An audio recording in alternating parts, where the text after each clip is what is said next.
खुलुमबाय बे समाव बडलेण्ड इंखं टेलिभिजननि स्टुडिअ'आव मिथिका नार्जारि दिनैनि गाहाय रादाबफ्राव दङ। एमआइएल बर'आव 100 नम्बर लानानै मेट्रिक आनजादाव उथ्रिसारनाय फरायसाखौ गामिनि सुबुंफोरा खौरां लाखिदों। बेनिथा देखाया नबकुमार सरनियानि बिकल्प बिजाथि। खनसेयैनो 24,640 सुबुंनि साख्रिया दानजाबाय। 8 बोसोरनि दान बान्थाखौ सुदजों लोगोसे दिहुननानै हरनांगोन। बिजेपिनि सासे बिजाथिया बादायनाय गैयालासेनो देरहाना खाता खुलिबाय। मेट्रिक आनजादाव सेथि थाखोआव उथ्रिसारनाय फरायसाफोरखौ खौरां लाहैनानै मान बावदों लासित गेजेर फरायसालिनि फोरोंगिरिफ्रा। काजिरङानि साफारि खालामना दावबायग्रा मैदेरा थैदों। नुनमाथिनि साखाथियाव थानाय हाग्रा ओनसोलाव अर नांदों।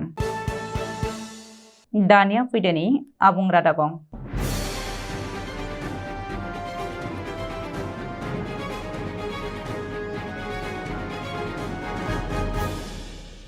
थांनाय बावैसो सान सिगां सेबा बर्डजों फोसावजानाय मेट्रिक आनजाद एबा एसएसएलसी आनजादाव गसाइगाव गोजौसिन फरायसालियाव बर' बिजोंजों फरायनाय गसाइगाव बल्लामगुरि गामिनि थागिबि बिफा पाइलट गयारि आरो बिमा दिफ्ला गयारिनि फिसाज्ला बिरफुं गयारिया एमआइएल बर' आयदायाव 100आव 100 नम्बर लानानै मेट्रिक आनजादाव उथ्रिसार जानो हानायजों लोगोसेनो गासै मोनथाम आयदायाव लेटार नम्बर मोननो हायो।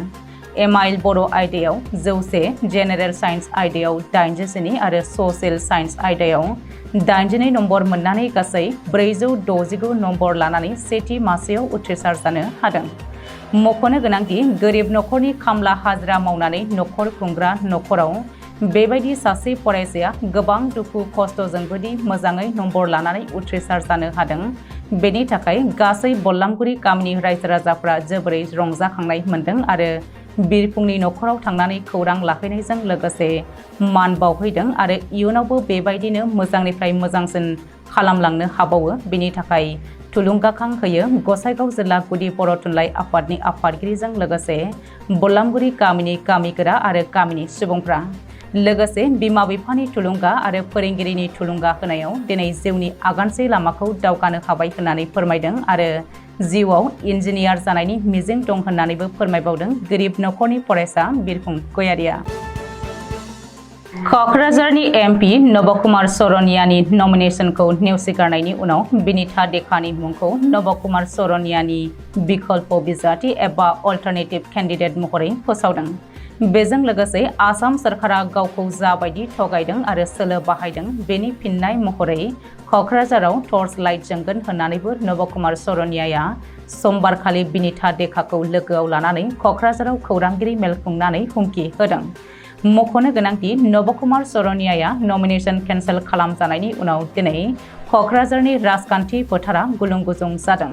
नाथाय गावनि बिकल्प बिजाथि महरै बिनिथा देखानो भट होनो थाखाय नबकुमार सरनियाया गासैबो रायजोफोरखौ खावलायदों।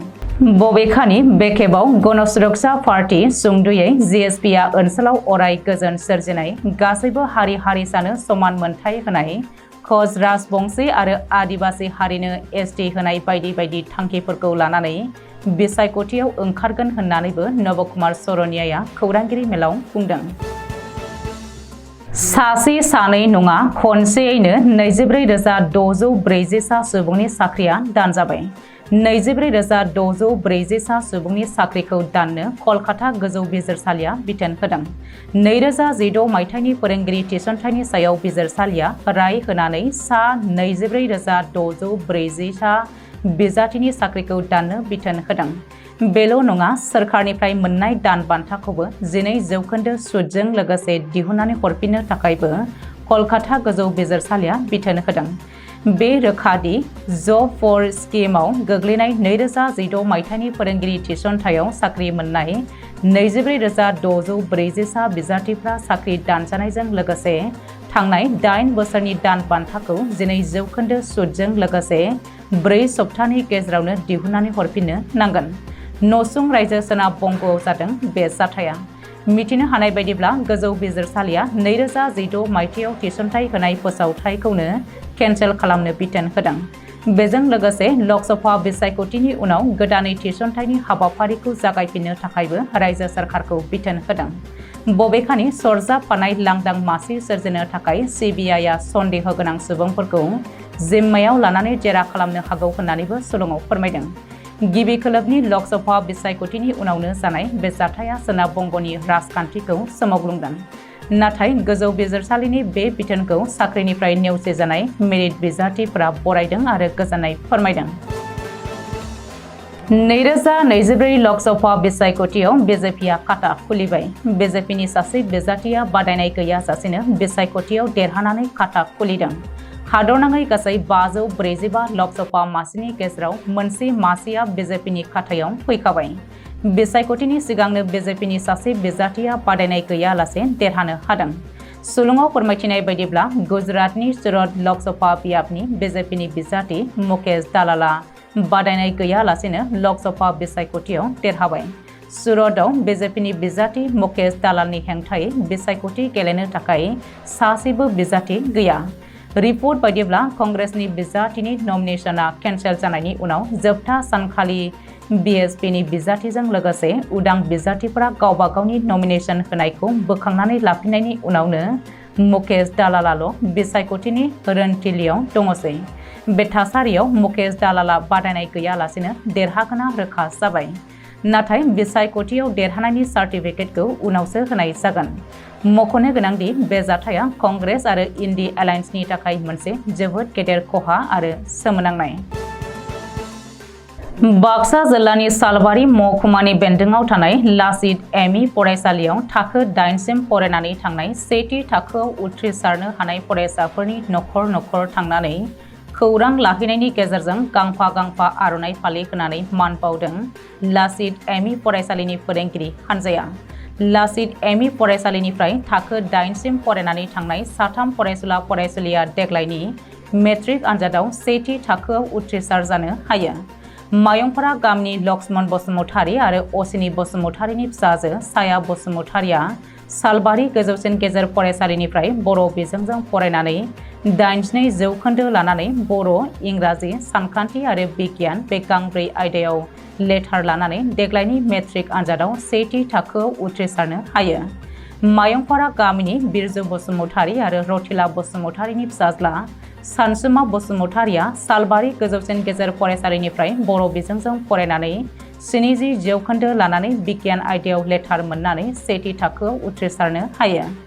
मायंपारा गामिनि अर्जुन बसुमतारी आरो रुंसारि प्रभा बसुमतारीनि फिसाजो रबिना बसुमतारीया शान्ति मन्दिर गोजौ फरायसालियाव असमिया बिजोंजों फरायनानै 63 जौखोन्दो लानानै सानखान्थि आयदायाव लेटार मोननानै सेथि थाखोआव उथ्रिसारनो हादों।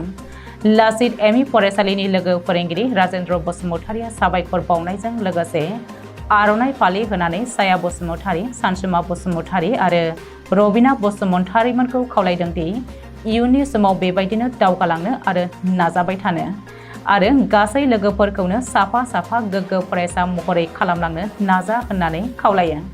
जाय फरायसालिमायाव फरायहैगोन बे फरायसालियावबो मुं लाखिनो थाखाय नाजालांबाय थानो बिथोन होयो। नाजानायनि हेफाजाबजोंसो जों गासै फरायसाफोरनो जा हायो फोरोंगिरि जानानै जों जेब्लाबो मदद होगोन होननानै फोरमायदों लोगो फोरोंगिरि राजेन्द्र बसुमतारीया। आसामनि काजिरङा हायुङारि पार्कनि साफारि खालामनानै दावबायनो थाखाय फिनानै दोननाय मासे मैदेरा हरखाबै मिथिस्लाबाजासेनो थैनानै थानायाव ओनसोलनि सुबुंफोरा दुखु मोननाय फोरमायदों। थैनाय मैदेरखौ लखिमाला मुङै गाबज्रिनाय जायोमोन आरो बिखौ पार्कनि सिङावनो थानाय बाग्रु रेन्जआव दावबायग्राफोरनि थाखाय फिनानै दोननाय जायोमोन।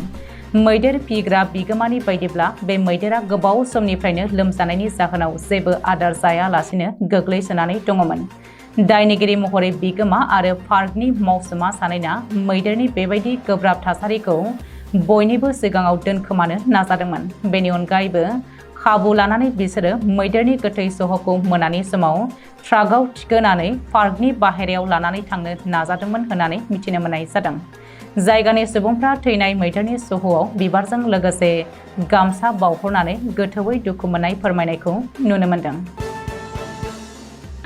गुवाहाटी नुनमाथिनि साखाथियाव थानाय हाजोआव हाग्राजों बुंफबनाय ओनसोलाव समबार मोनानि समाव हरखाबै अर नांदों। सुलुङाव फोरमायथिनाय बायदिब्ला अरा गोख्रै खामनायनि जाउनाव हाजोनि मोनसे गुवार ओनसोलावनो अरा गोसारला जोबदोंमोन। बेबायदि दुखुनांथाव अर खामनायनि खौरांखौ मोननायनि दसे समनि उनावनो अर खोमोरग्रा हानजाया जाथायसालियाव सौफैनाय लोगो लोगो अरखौ लोखोमोरनानै गुबुन गुबुन जायगाफोराव गोसारनायनिफ्राय होबथानो हादोंमोन। बबेखानि अर नांनायनि गुबै जाहोनखौ दासिमबो रोखायै मिथि मोननाय जायाखै। दिनैनि रादाबा एसेनोसै। गोजोन्थों।